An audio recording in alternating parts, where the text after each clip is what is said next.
Malam itu, aku berdiri di dapur kecil kami, menggenggam gelas bening yang sudah sedikit buram di bagian bawahnya.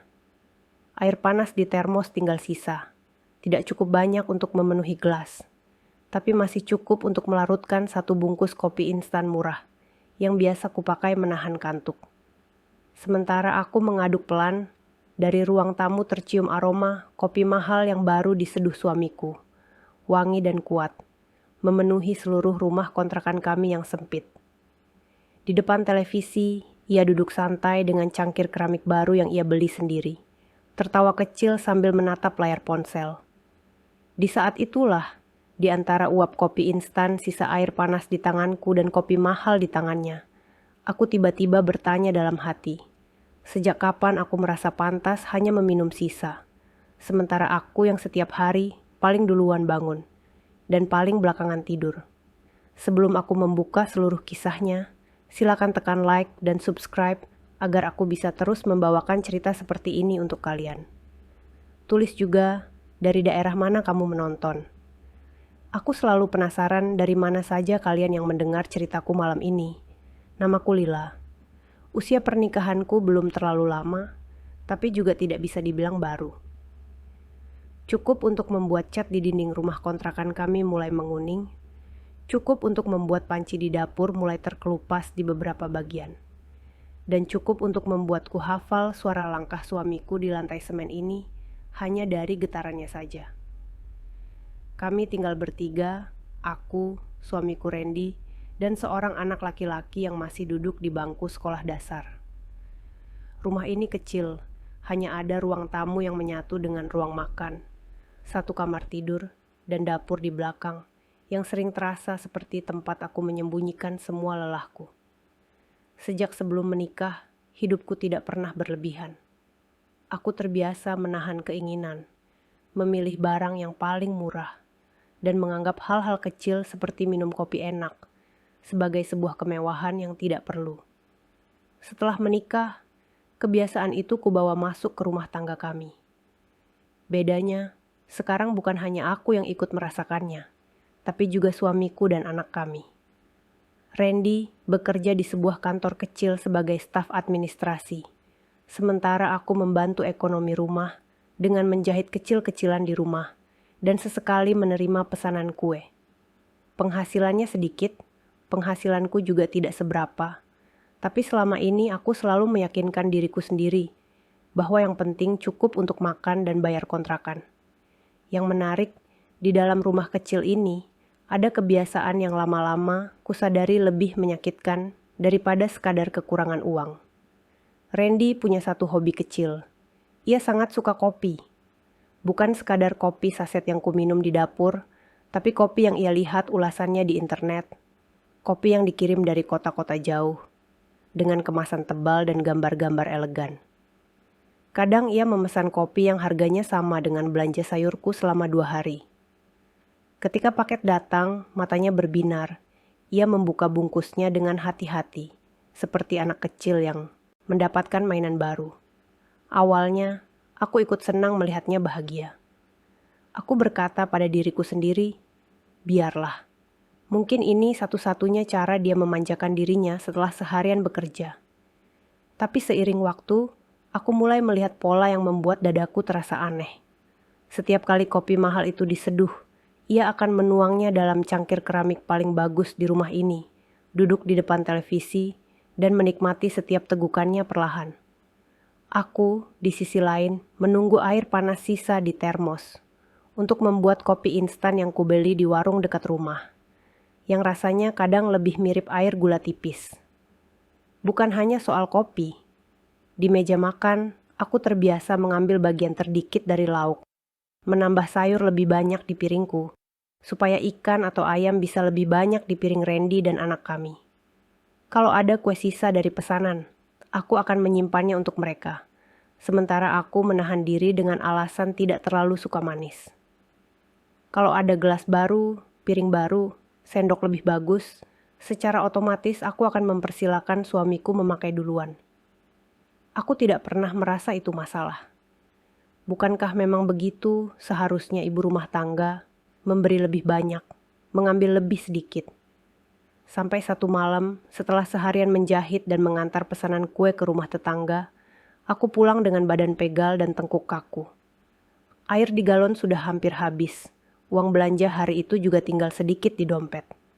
Aku menyalakan kompor, memanaskan sisa air di panci kecil, lalu menuangkannya ke termos.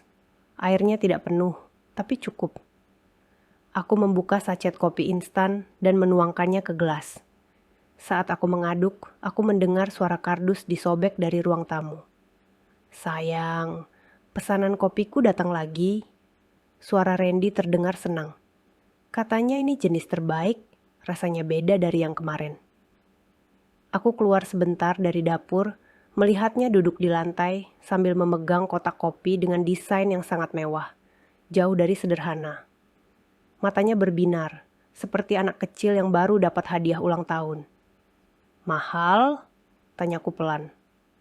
Randy terkekeh, menutupinya dengan tawa. Ya, lumayan. Tapi kan sesekali. Kamu tahu sendiri, aku tidak punya hobi lain.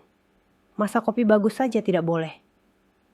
Aku mengangguk, menahan semua kalimat yang ingin keluar. Di kepalaku, angka-angka kecil berputar.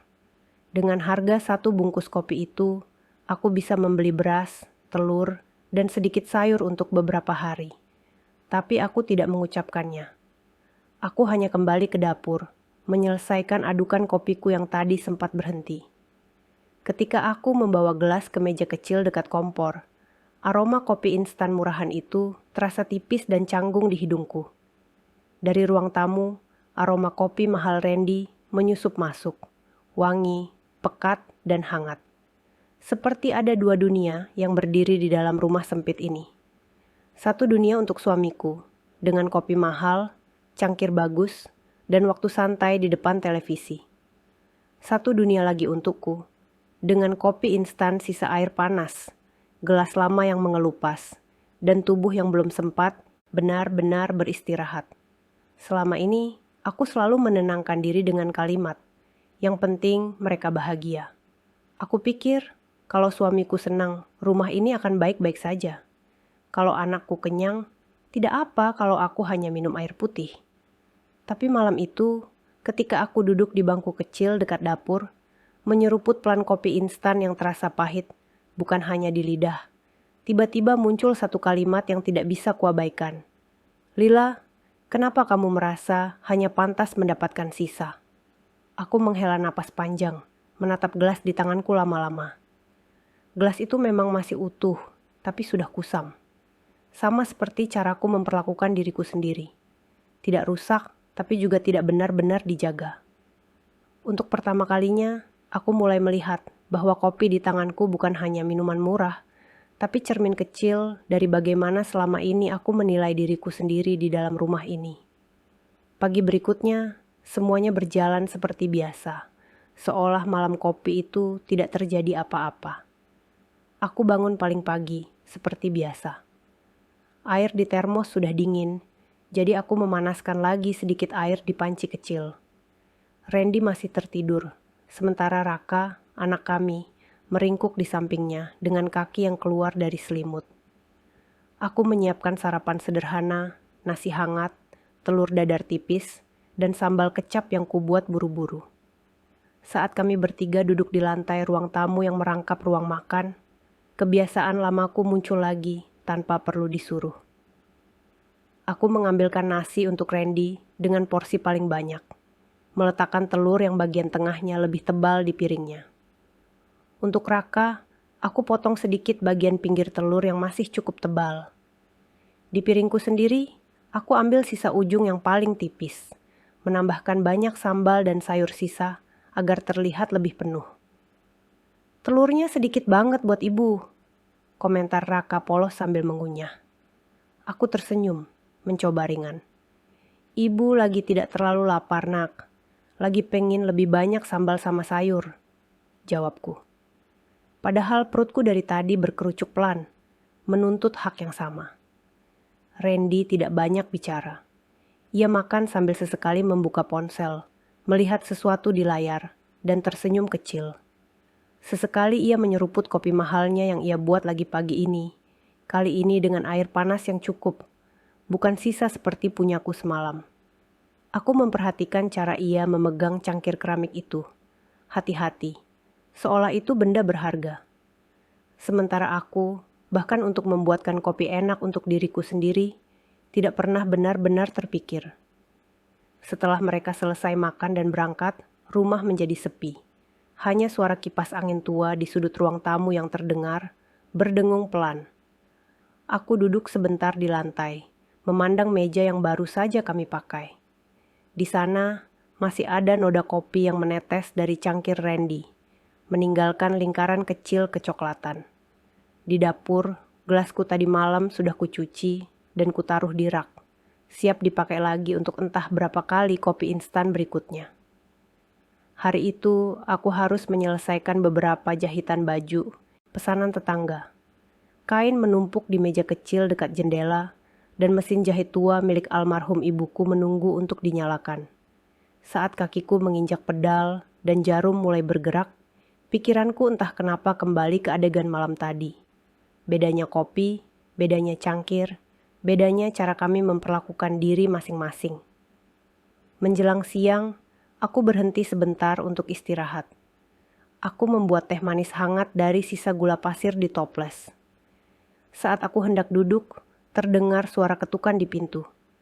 Ternyata itu Sari, tetanggaku yang rumahnya hanya berjarak beberapa langkah dari rumah kami. Ia membawa sebuah piring berisi pisang goreng. "Lila, aku goreng kebanyakan. Kamu pasti belum sempat makan, kan?" katanya sambil tersenyum lebar. Aku mempersilakannya masuk. Kami duduk di lantai, teh manis di hadapan kami berdua. Sari memandang sekeliling rumah, lalu matanya berhenti pada rak kecil di mana Randy menyusun koleksi kopinya. "Suami kamu masih rajin beli kopi-kopi mahal itu?" tanyanya sambil menunjuk rak. Aku ikut menoleh. "Masih," jawabku singkat. Sari tertawa kecil. "Suamiku juga suka kopi, tapi ya paling banter kopi yang ada di minimarket. Kalau aku lagi capek, dia kadang bikinin aku juga. Dia bilang, kalau dia minum enak, istrinya juga harus ikut." Kalimat itu terdengar ringan di mulutnya, tapi berat di telingaku. Aku menelan ludah, lalu berkata, "Aku biasanya minum kopi instan saja. Yang penting hangat, biar tidak ngantuk saat menjahit." Sari menatapku, seolah baru menyadari sesuatu. "Terus kopi-kopi di rak itu, kamu tidak pernah ikut minum?" Aku menggeleng. "Itu kopi Randy," katanya lidahku tidak ngerti kopi mahal. "Sayang kalau aku yang minum, lebih baik dipakai dia saja." Aku mengucapkannya sambil tertawa kecil, mencoba menjadikannya bercandaan. Tapi Sari tidak ikut tertawa. Wajahnya justru berubah sedikit serius. "Lil, kamu tidak capek?" "Capek gimana?" "Capek selalu jadi orang yang merasa paling pantas dapat sisa," jawabnya pelan. Perkataannya membuatku diam. Aku mencoba mengalihkannya dengan bercanda. "Ah, Sar, namanya juga istri. Yang penting suami senang, anak kenyang. Kita mah belakangan." Sari menggeleng. "Aku juga istri, Lil. Aku juga punya anak, punya rumah, punya tagihan. Tapi aku baru sadar, kalau aku terus menempatkan diriku paling belakang, tidak ada yang akan mengangkat aku ke depan. Suamiku pernah bilang, aku yang ajarkan dia bagaimana memperlakukan aku. Kalau dari awal aku selalu bilang, tidak apa-apa aku saja yang pakai sisa, dia akan anggap itu normal. Tapi kalau sesekali aku bilang, aku juga mau yang enak, dia belajar membagi." Kata-kata itu terasa seperti cermin yang tiba-tiba didekatkan ke wajahku. Dalam cermin itu, aku melihat diriku sendiri sedang tertawa, berkata tidak apa-apa kepada semua orang, sambil pelan-pelan menghapus diriku dari daftar orang yang pantas diperhatikan. Setelah Sari pulang, aku duduk sendiri di dapur. Piring pisang goreng tersisa satu. Meski masih lapar, spontan aku ingin menyimpannya untuk Randy atau Raka. Sudah menjadi kebiasaan, apapun yang tersisa selalu kupikirkan untuk mereka dulu. Tanganku hampir saja memasukkan piring itu ke tudung saji, ketika kalimat Sari kembali terngiang. "Kamu tidak capek selalu merasa paling pantas dapat sisa." Aku berhenti. Untuk pertama kalinya, aku mengambil potongan pisang goreng terakhir itu dan memakannya sendiri. Rasanya biasa saja, tidak ada yang istimewa. Tapi di dalam diriku, ada sesuatu yang bergeser sangat pelan. Seperti suara kecil yang berbisik, ternyata aku juga boleh. Ya.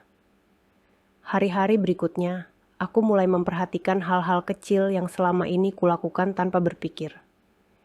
Saat makan, aku diam-diam mengamati bagaimana aku selalu otomatis mengambil bagian lauk paling kecil, bahkan ketika Randy dan Raka sudah cukup banyak di piring mereka.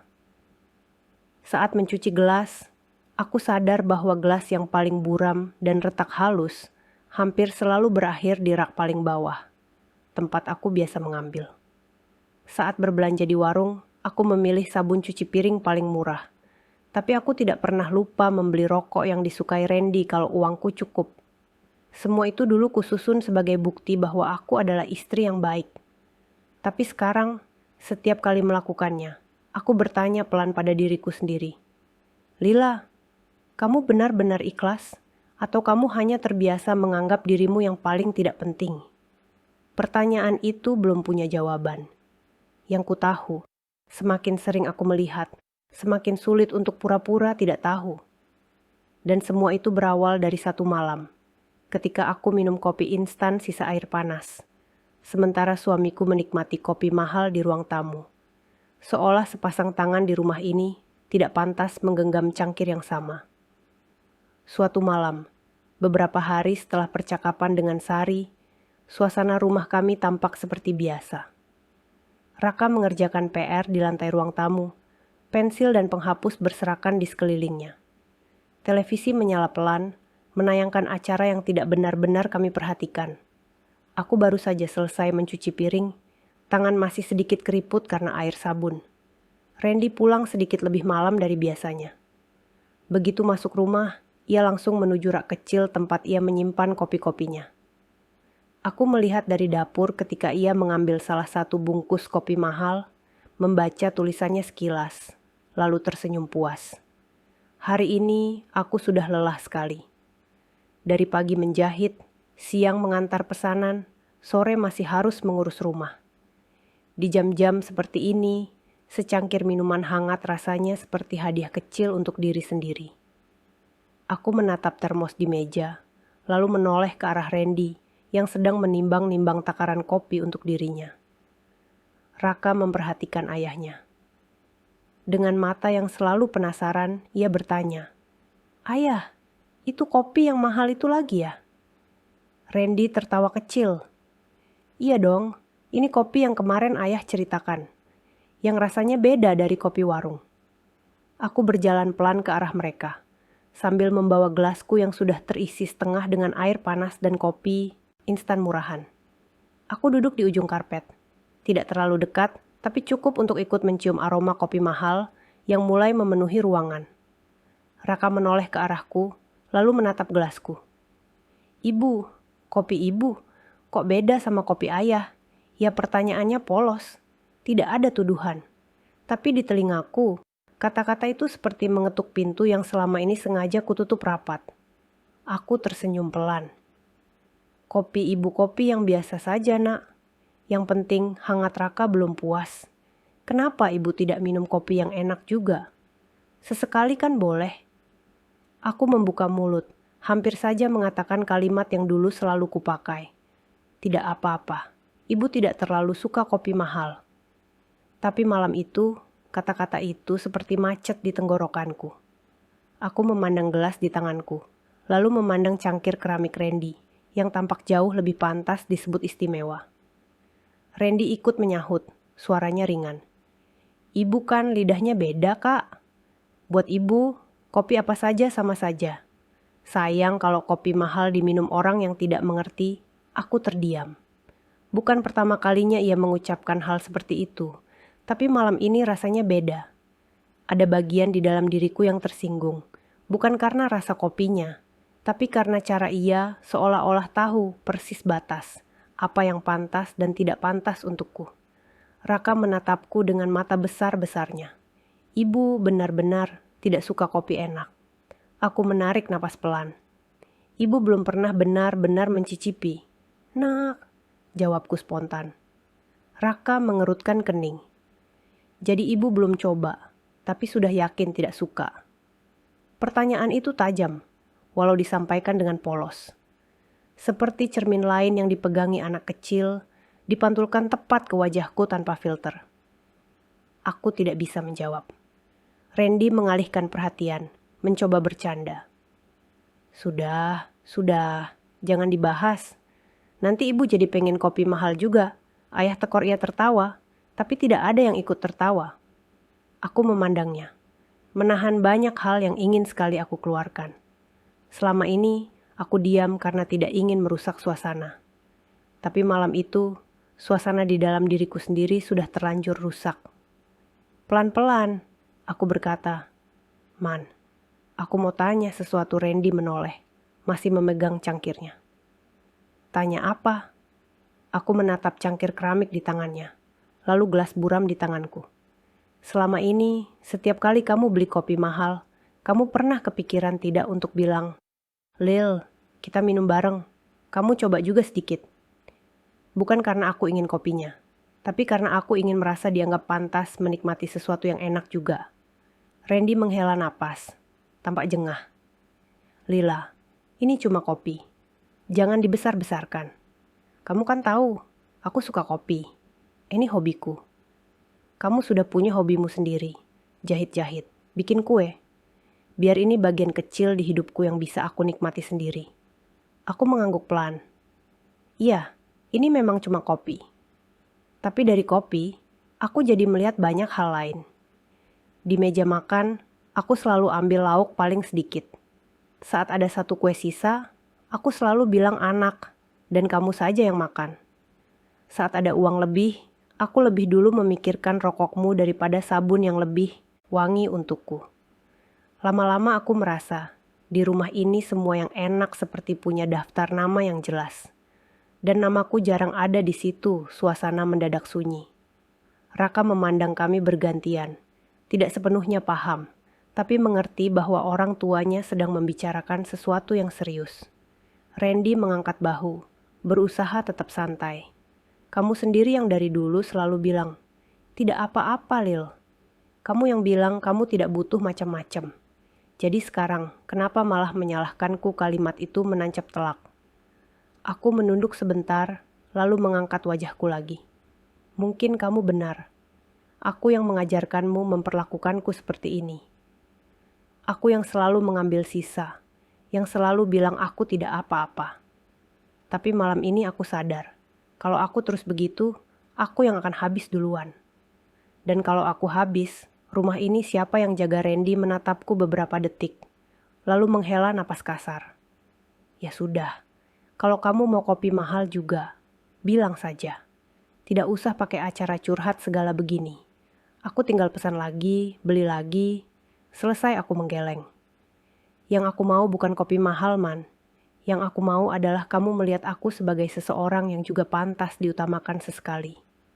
Bukan hanya sebagai orang yang tugasnya memastikan kamu dan Raka dapat bagian terbaik, sementara aku selalu bilang aku cukup dengan sisa. Ia terdiam, nampak bingung antara merasa diserang dan mencoba mengerti. Akhirnya ia bangkit dengan kesal, membawa cangkirnya ke dapur. Bunyi cangkir yang diletakkan di wastafel terdengar sedikit lebih keras dari biasanya. Sudahlah, Lila. Hidup sudah berat. Jangan bikin kopi pun jadi bahan drama. Ia meninggalkanku di ruang tamu bersama Raka yang masih memegang pensil. Anak itu memandangku lama, lalu meraih tanganku. Ibu, kalau suatu hari kita hanya punya satu cangkir kopi enak, aku mau ibu yang minum duluan, katanya pelan. Kata-katanya membuat air menghangat di sudut mataku. Aku tersenyum, mengusap rambutnya. Terima kasih nak, bisikku. Malam itu, setelah Raka tidur, aku berdiri di dapur menatap rak gelas dan panci. Sunyi, hanya ada suara tetangga yang menyalakan radio pelan-pelan di rumah sebelah. Aku mengingat percakapan barusan, mengulang kalimat-kalimat yang terucap dan yang tertahan. Untuk pertama kalinya, aku tidak hanya merasa sedih, tapi juga marah. Bukan hanya pada Randy, tetapi juga pada diriku sendiri. Karena selama ini mengira bahwa selalu mengambil sisa adalah satu-satunya cara menjadi istri yang baik. Di depan rak kecil tempat Randy menyimpan kopi-kopinya, aku berdiri cukup lama. Jemariku menyentuh salah satu bungkus kopi yang belum dibuka. Bukan untuk mengambil, tapi sekadar merasakan tekstur plastik tebalnya. Di dalam hati, sebuah kalimat muncul pelan. Mungkin sudah saatnya aku berhenti memperlakukan diriku sendiri lebih murah daripada isi rak dapurku. Keesokan harinya, saat matahari baru saja naik dan suara penjual sayur lewat di depan rumah, aku sudah duduk di meja kecil dekat jendela dengan buku catatan terbuka. Di halaman kosong itu, ku buat 2 kolom dengan tulisan tangan yang agak miring.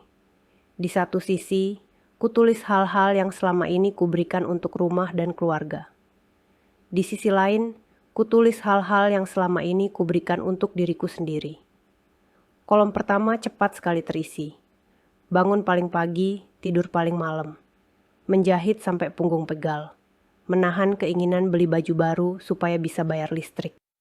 Mengalah soal lauk. Menyimpan kue sisa untuk Raka dan Randy.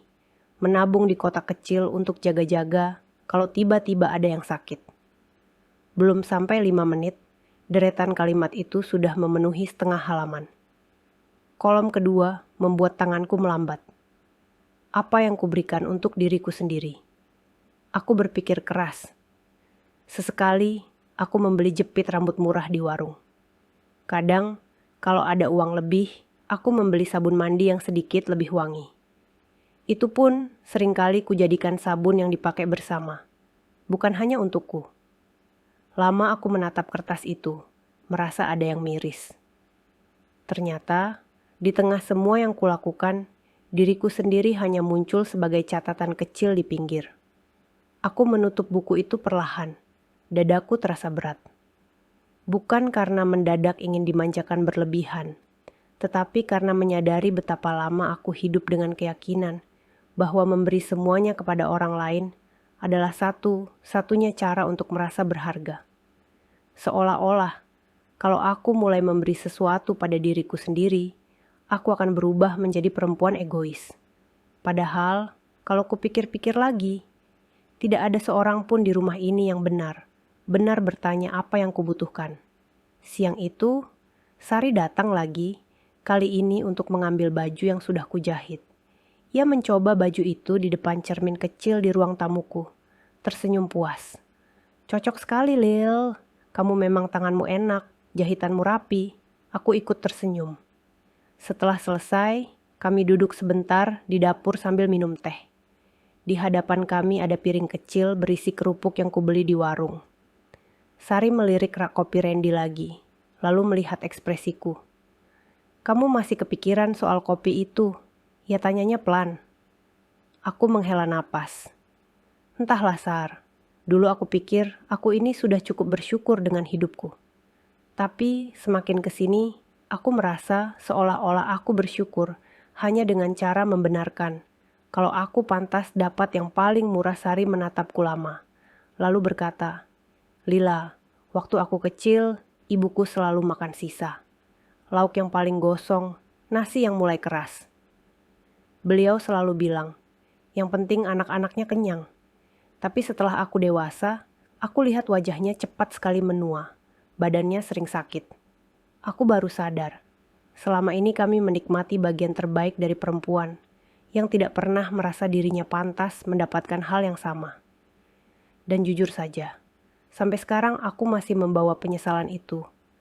Aku diam, menelan cerita itu perlahan. Makanya, lanjut Sari, aku belajar. Kalau aku potong ayam, aku usahakan semua dapat bagian yang layak, termasuk aku. Kalau suamiku beli sesuatu untuk dirinya, aku bilang sesekali, kalau ada rezeki lebih, belikan juga sesuatu kecil untukku. Bukan karena aku matre, butuh hadiah terus. Tapi karena aku tidak mau anakku tumbuh dengan melihat ibunya hanya pantas mendapatkan sisa. Mereka akan belajar dari apa yang mereka lihat setiap hari. Kata-katanya menohok, tapi dengan cara yang hangat. Aku memandang Sari lama-lama. Kamu tidak takut dibilang banyak, mau Saria tertawa kecil. Dulu iya. Dulu aku takut sekali. Tapi lama-lama aku sadar, orang yang bilang kita banyak mau, biasanya orang yang terlalu terbiasa. Melihat kita tidak mau apa-apa. Kalau aku sendiri saja tidak memberi ruang untuk kebutuhanku, siapa lagi yang akan melakukannya? Setelah Sari pulang, kalimat itu terus menempel di kepalaku. Aku merasa seperti berdiri di perempatan. Di satu sisi, ada jalan yang sudah sangat kukenal. Diam, mengalah, mengambil sisa, dan menyebutnya keikhlasan. Di sisi lain, ada jalan yang asing. Pelan-pelan belajar menghargai diri sendiri, tanpa harus berhenti mencintai keluarga. Sore itu, ketika hendak pergi ke warung membeli kebutuhan dapur, aku mengambil dompet yang hanya berisi beberapa lembar uang. Seperti biasa, aku menuliskan daftar belanjaan di secarik kertas.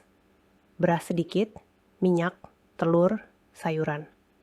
Di barisan paling bawah, tanpa sadar, aku menulis lagi satu kata, kopi. Aku berhenti sejenak. Biasanya, kopi di daftar belanja itu selalu berarti kopi untuk Randy. Kopi mahal jika ia sedang ingin, atau kopi saset yang masih lebih mahal dari yang kupakai untuk diriku sendiri. Kali ini, aku berdiri di depan pintu, memegang kertas itu, merasa ragu. Di warung, deretan barang-barang menumpuk di rak. Aku membeli beras, telur, dan minyak sesuai daftar. Ketika sampai di bagian kopi, mataku tertuju pada rak kecil yang berisi berbagai merek. Ada kopi instan yang paling murah, yang selama ini kubeli. Ada juga kopi bubuk biasa, yang harganya sedikit lebih tinggi, tapi masih masuk akal. Sementara untuk kopi Randy, biasanya aku membelinya bukan di warung, melainkan secara online. Pak, kopi bubuk yang itu berapa harganya, tanyaku. Menunjuk satu merek yang tidak terlalu mahal, tapi jelas lebih baik dari kopi yang selama ini aku minum. Pemilik warung menyebutkan harganya. Aku cepat-cepat menghitung di kepalaku. Masih cukup. Akan sedikit mengurangi uang sisa, tapi masih cukup untuk makan sampai beberapa hari ke depan. Tanganku sedikit bergetar saat mengambil satu bungkus kecil kopi itu. Rasanya seperti sedang melakukan sesuatu yang dilarang. Padahal, kenyataannya aku hanya membeli sesuatu yang sedikit lebih baik untuk diriku sendiri. Dalam perjalanan pulang, jantungku berdetak lebih cepat dari biasanya. Di satu sisi, aku merasa bersalah, seolah-olah aku baru saja mengambil jatah orang lain. Di sisi lain, ada suara kecil di dalam diriku yang berkata, hanya sekali ini saja, kita coba dulu bagaimana rasanya tidak selalu memilih yang paling murah untuk diri sendiri. Sampai di rumah, aku menyimpan belanjaan di dapur. Kopi itu kutaruh di rak, di sisi yang tidak terlalu tampak. Aku belum sanggup menjelaskannya kalau Randy bertanya. Bukan karena aku berbohong, tapi karena aku tahu aku belum cukup kuat untuk mempertahankan keputusanku di hadapan kalimat-kalimatnya yang tajam. Aku butuh waktu untuk menguatkan diriku dulu, meski hanya untuk secangkir kopi. Malam itu, setelah Randy pulang dan sibuk dengan ponselnya, setelah Raka tidur nyenyak di kamar, aku diam-diam memanaskan air. Rumah sudah senyap, hanya suara kipas angin dan detik jam di dinding yang terdengar. Aku mengambil gelas yang masih utuh, bukan yang paling bagus, tapi juga bukan yang paling buram. Dari rak, aku mengambil bungkus kopi yang tadi kubeli. Saat menuang bubuknya ke gelas, aku bisa mencium aromanya yang jauh lebih harum dari kopi instan biasa. Aku duduk di kursi kecil dekat jendela, membawa gelas itu di tanganku. Di luar, lampu jalan memantulkan cahaya kuning pucat. Saat aku menyeruput tegukan pertama, rasanya aneh. Bukan karena kopinya terlalu kuat, tapi karena di setiap tetesnya ada perasaan baru yang belum pernah kualami. Perasaan bahwa malam ini, untuk pertama kalinya, aku minum sesuatu yang kupilih untuk diriku sendiri, bukan hanya sisa dari apa yang tidak diambil orang lain. Di tengah kehangatan kopi itu, aku berbisik dalam hati, "Ya Allah, kalau selama ini aku salah memahami syukur dan ikhlas, ampuni aku. Aku ingin tetap menjadi istri dan ibu yang baik, Tapi aku juga ingin berhenti memperlakukan diriku seolah-olah aku tidak penting. Ajari aku pelan-pelan bagaimana cara mencintai keluarga tanpa menghapus diriku sendiri. Beberapa hari setelah malam kopi itu, hidup di rumah kami berjalan seperti biasa di mata orang lain. Tapi di dalam diriku terasa seperti ada sesuatu yang terus bergerak pelan. Aku masih bangun paling pagi, menyiapkan sarapan, mencuci piring, menjahit pesanan. Randy masih berangkat kerja dengan wajah setengah mengantuk. Raka masih berangkat sekolah dengan tas yang sedikit robek di sudutnya. Namun ada hal kecil yang berubah. Setiap beberapa malam sekali, ketika rumah sudah sunyi, aku menyeduh kopi yang kubeli untuk diriku sendiri. Dan duduk sebentar, hanya untuk mengingat bahwa aku juga ada. Suatu sore, setelah menjemput Raka dari sekolah, kami mampir sebentar ke warung. Ia berjalan di sampingku sambil bercerita tentang pelajaran olahraga dan temannya yang jatuh waktu lari. Saat aku sedang memilih sayur, Raka menunjuk rak minuman. "Bu, itu kopi yang ayah suka," ya aku melihat ke arah yang ia tunjuk. Memang ada merek kopi sachet yang kadang dibeli Randy kalau sedang ingin berganti selera. Aku mengangguk. "Terus kopi yang ibu minum, yang mana?" tanya Raka lagi. Aku menunjuk rak lain yang berisi kopi instan paling murah dan kopi bubuk kecil yang kemarin ku beli. "Yang itu yang biasa ibu beli," jawabku. Raka mengerutkan kening lalu berkata, pelan, "Ibu, lain kali Raka mau beliin kopi yang enak buat ibu dari uang tabungan Raka. Biar ibu juga punya minuman yang bikin ibu senang." Ucapan itu sederhana, tapi hati rasanya seperti dipeluk.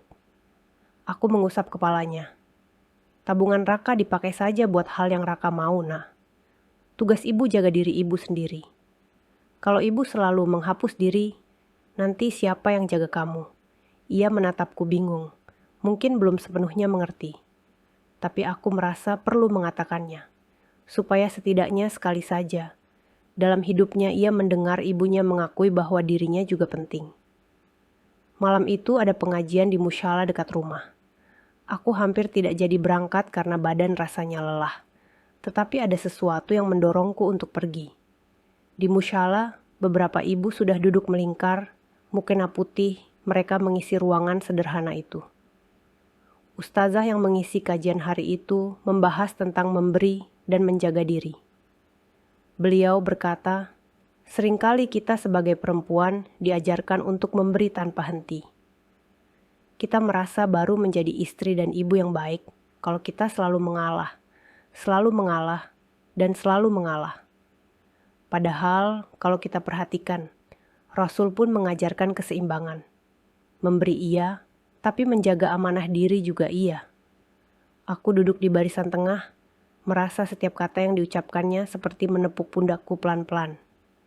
Ada ibu-ibu, lanjutnya, yang selalu ambil sisa lauk, sisa waktu, sisa tenaga. Katanya karena cinta. Tapi kalau lama-lama ia sakit, siapa yang repot? Ibu-ibu juga. Anak-anaknya sedih, suaminya kelabakan. Jadi sebenarnya, ketika ia menjaga dirinya, itu bukan egois. Itu bagian dari sayang pada keluarganya. Aku menunduk, merasakan mataku panas.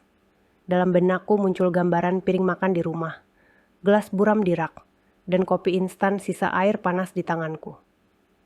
Setelah pengajian selesai, aku memberanikan diri mendekati ustazah. "Ustazah, boleh saya tanya sesuatu?" "Tentu, Bu. Silakan." Kalimatku keluar terbata-bata. Saya ini dari dulu diajarkan untuk selalu mengalah. Saya pikir kalau saya ambil sisa terus, itu bukti saya ikhlas, saya bersyukur. Tapi belakangan, saya merasa kosong. Seperti saya tidak ada. Kalau saya mulai belajar menghargai diri saya takut jadi perempuan egois. Ustazah menatapku dengan lembut. "Ibu ikut kajian seperti ini sudah berapa lama?" "Beberapa tahun," jawabku. Beliau tersenyum kecil. "Ibu, orang yang sungguh-sungguh egois biasanya tidak datang ke kajian seperti ini dan tidak akan khawatir pertanyaannya bisa membuat dirinya egois. Justru karena ibu peduli, ibu bertanya. Itu tanda hatinya hidup. Aku terdiam, meresapi jawabannya. Beliau melanjutkan, mengutamakan keluarga itu mulia. Tapi kalau setiap hari ibu menomorduakan diri ibu sampai sakit, sampai habis, itu bukan lagi mulia. Itu bisa jadi bentuk tidak mensyukuri amanah. Allah titipkan tubuh ibu, hati ibu, akal ibu.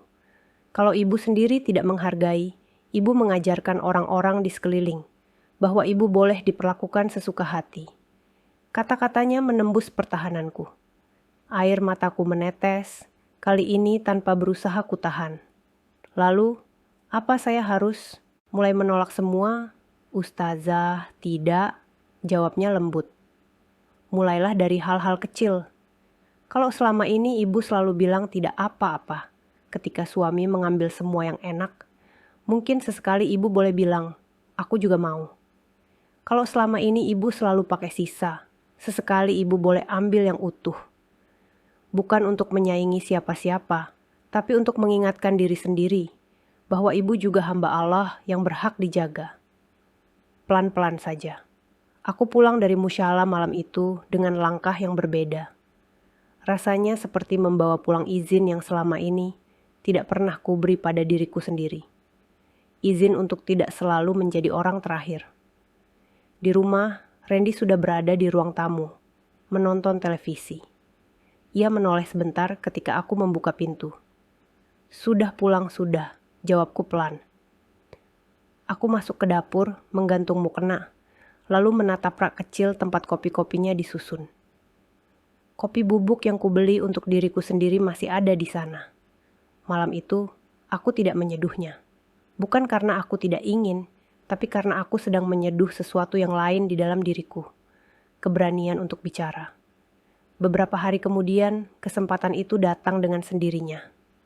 Randy baru saja menerima gaji. Seperti biasa, ia mengeluarkan sedikit uang untuk kebutuhan rumah, lalu menyisihkan sebagian untuk dirinya. Malam itu ia membuka ponsel dan mulai lihat lagi halaman belanja online. Aku duduk di sampingnya, menunggu sampai ia selesai scroll. Man, aku boleh bicara sesuatu? Ia menoleh, agak heran dengan nada suaraku yang serius. Boleh. Kenapa aku menarik napas? Selama ini, setiap kali kamu beli sesuatu untuk membuat kamu senang, entah itu kopi, rokok, atau apapun, aku jarang bertanya. Aku selalu pikir, yang penting kamu merasa terhibur di tengah capekmu. Tapi aku juga sadar, sudah bertahun-tahun, aku tidak pernah sungguh-sungguh membeli sesuatu hanya untuk membuat diriku senang. Randy memandangku, tidak menyela. Aku melanjutkan, aku tidak minta barang mahal. Aku tidak minta jalan-jalan. Aku hanya ingin kita sepakat bahwa aku pun punya hak kecil untuk menikmati sesuatu yang enak, yang layak. Bukan lagi hanya sisa. Kalau kamu merasa wajar membeli kopi bagus untuk dirimu, aku ingin kamu juga menganggap wajar kalau sekali-sekali aku membeli sesuatu yang hanya untukku. Termasuk secangkir kopi yang tidak dibuat dari sisa air panas. Ia menghela napas, kali ini lebih pelan dari biasanya.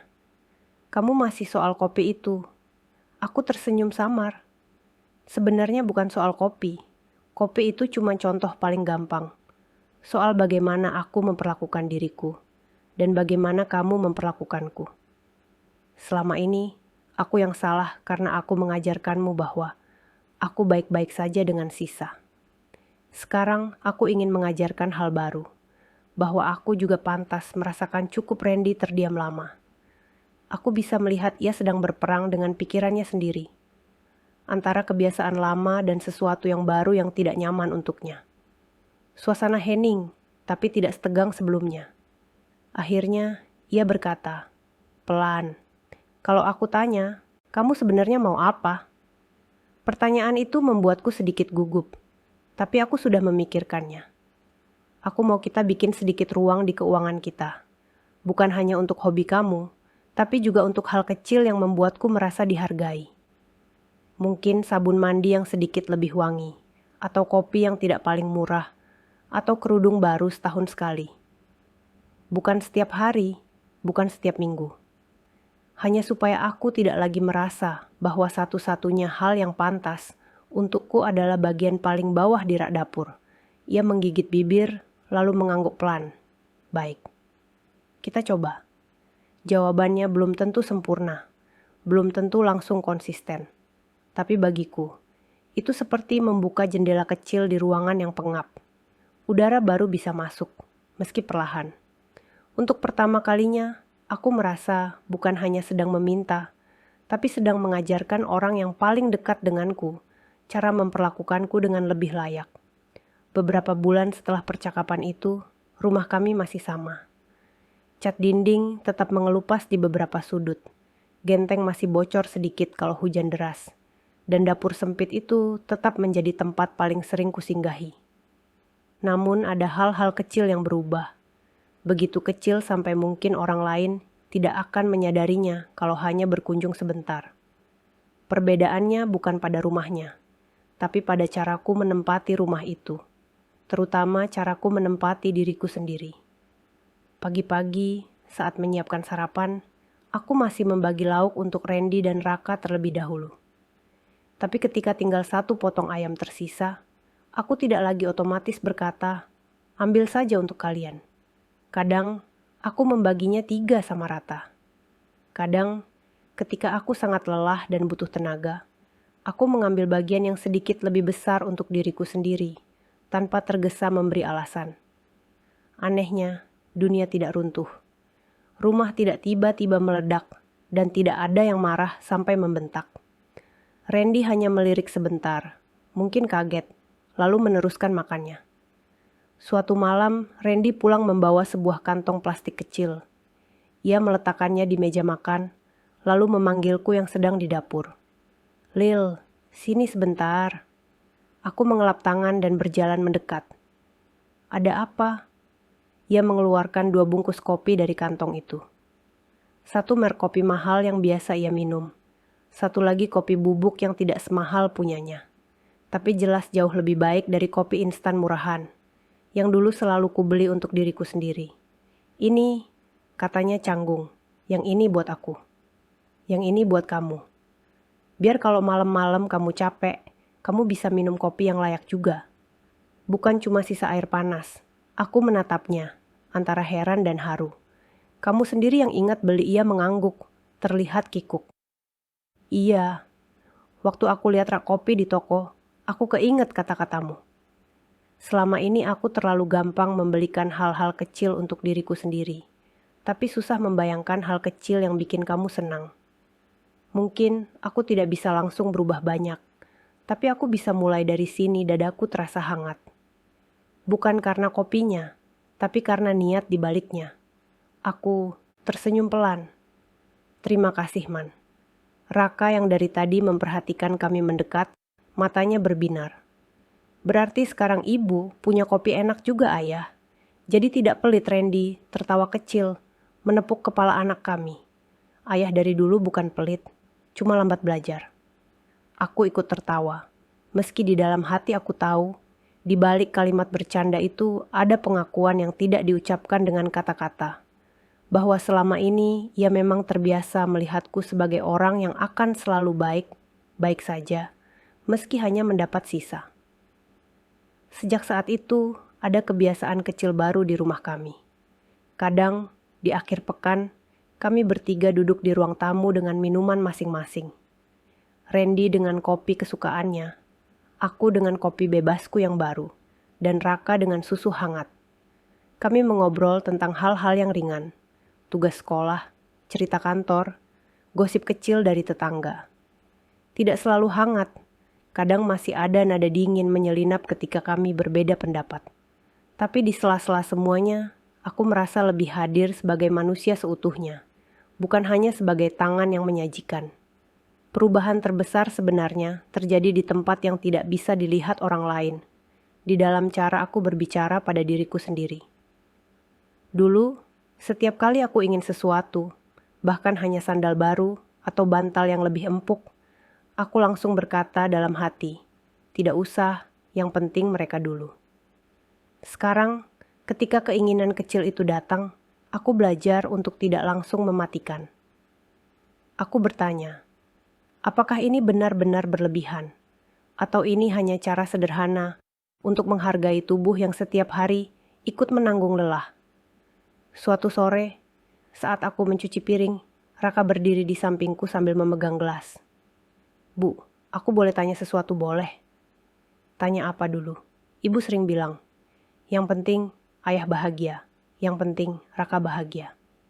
Sekarang aku sering dengar ibu bilang, "Aku juga ingin bahagia."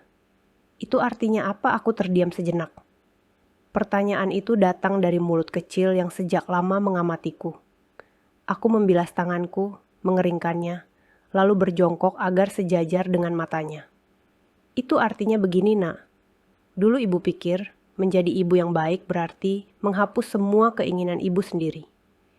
Ibu pikir selama ayah dan Raka senang, tidak apa-apa kalau ibu lelah, kalau ibu sedih, kalau ibu tidak pernah dapat bagian yang enak. Tapi lama-lama ibu merasa sesak. Ibu marah, tapi ibu tidak tahu pada siapa. Ternyata salah satunya karena ibu tidak pernah menganggap ibu penting." Raka menggigit bibir kecilnya.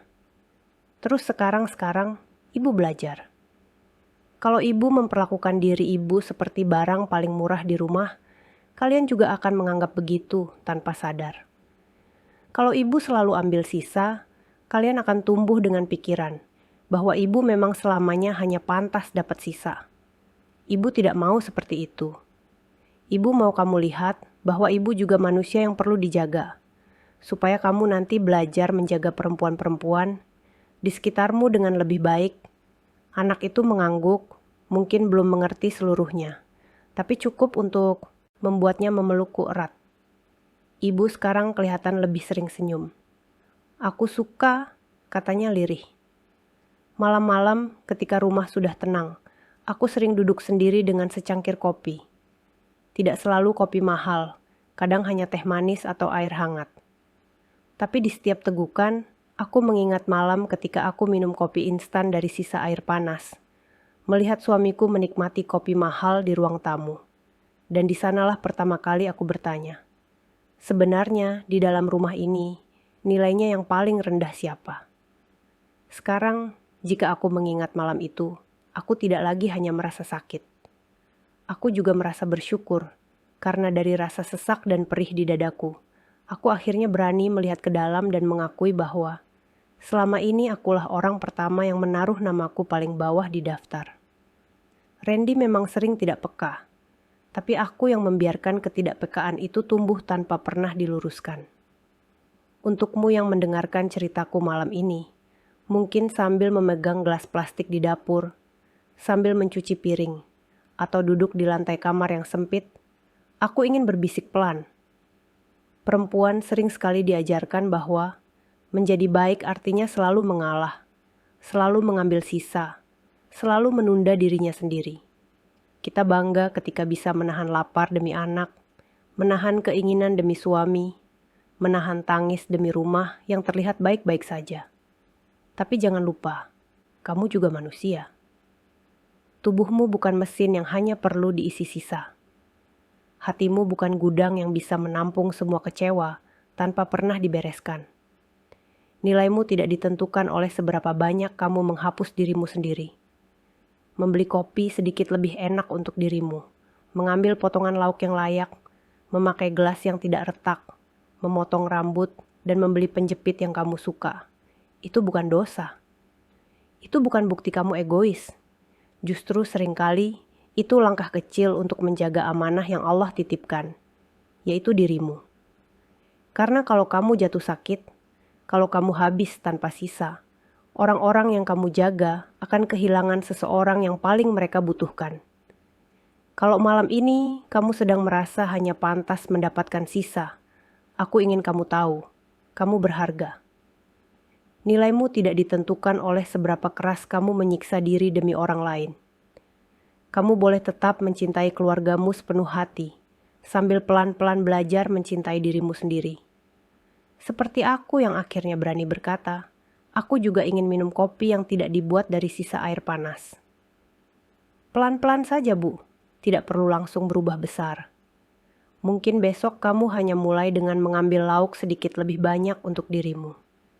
Mungkin lusa kamu berani berkata, aku juga ingin dibelikan sesuatu yang aku suka. Dan suatu hari nanti, ketika kamu menatap gelas di tanganmu, kamu akan sadar, kamu tidak lagi minum dari sisa. Kamu minum dari sesuatu yang kamu pilih dengan sadar, karena akhirnya kamu percaya bahwa kamu pantas.